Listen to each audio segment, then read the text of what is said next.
This video was sponsored by Card Kingdom. You can visit their store by using my referral link in the description below.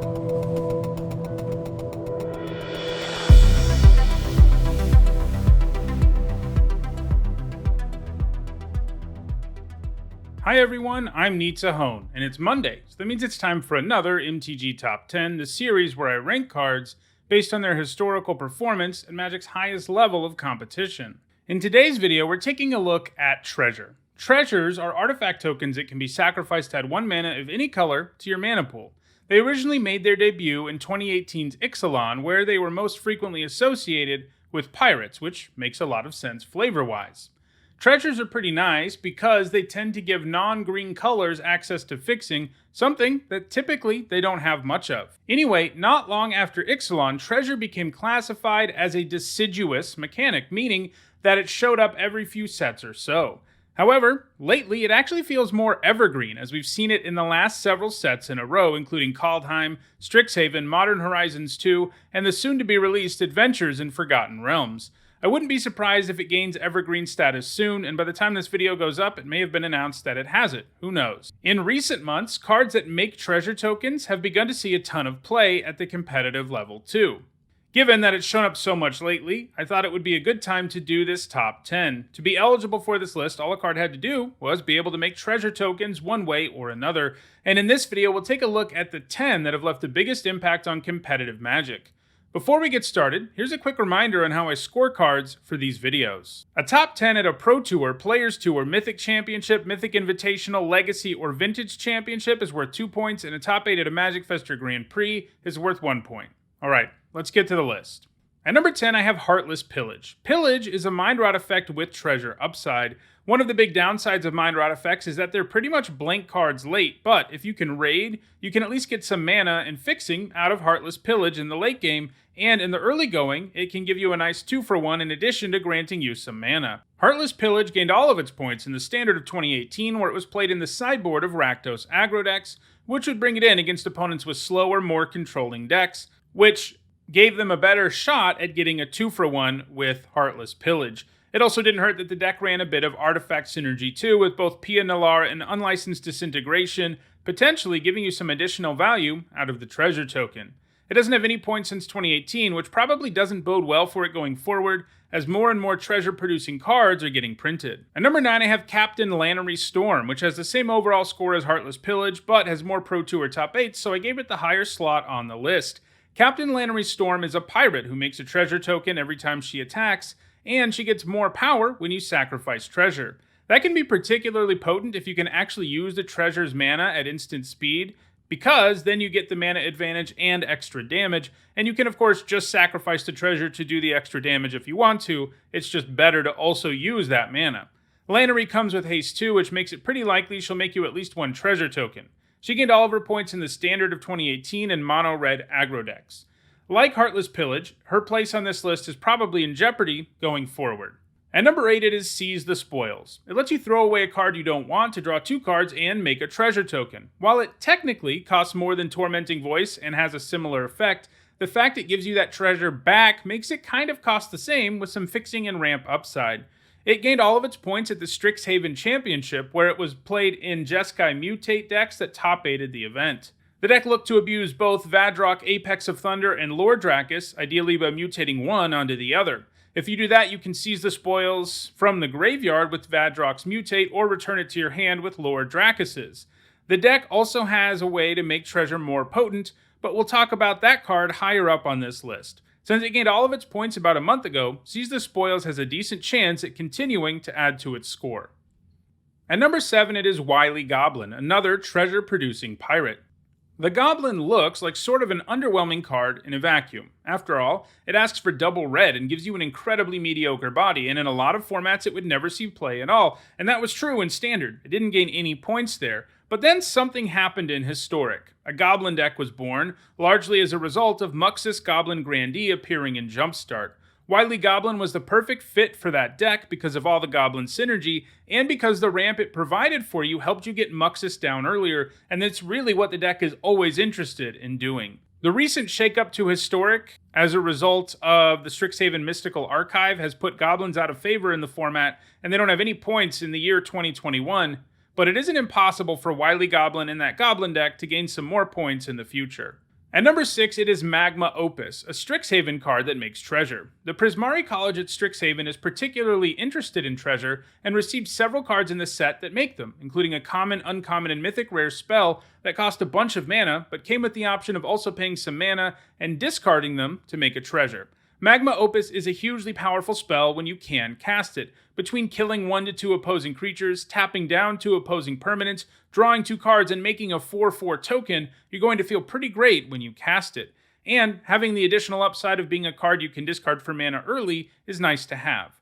Like Seize the Spoils, MAGMA OPUS gained all of its points at last month's Strixhaven Championship, where it was played in Jeskai turns, a deck that put 5 players in the top 8 of the event. The deck looked to take advantage of extra turns with Time Walk effects, and it amassed mana in the form of treasure tokens and lands. The deck is really interested in casting spells from the graveyard, such as with Mizzix's Mastery. If you discard MAGMA OPUS to make a treasure on turn 2, you can cast the Mastery on turn 3, and basically get a 3-mana version of MAGMA OPUS, which is amazing. You can also hit Mizzix's Mastery off of a Velomachus Lorehold attack trigger, and being able to cast the Mastery for free and target MAGMA OPUS is pretty spicy. The deck's main Time Walk effect, Time Warp, got banned after the event, so it'll be interesting to see if some deck built around Mizzix's Mastery and Velomachus Lorehold survives in the top tier. If it does, MAGMA OPUS would likely still be part of it, so it may be able to gain some more points going forward. It has a lot of time left in Standard, too. At number 5, it is GOLDSPAN Dragon. This creature has impressive stats as a 5-mana 4/4 with flying and haste, and it also happens to spit out treasure tokens every time it attacks or gets targeted by something. Even if your opponent does kill the dragon without it ever attacking them, you're going to get 1 treasure, and thanks to haste, you're going to end up with at least 2 most of the time. And on top of that, GOLDSPAN Dragon powers up all your treasure, making it so they can now add 2 mana instead of just 1. The dragon is played in a variety of red decks in Standard, such as Jeskai Mutate, Izzet Control, Temur Adventures, and Gruul Aggro. Most decks are pretty happy to have a creature like this that can help them play a bunch of spells while also pressuring the opponent in the sky.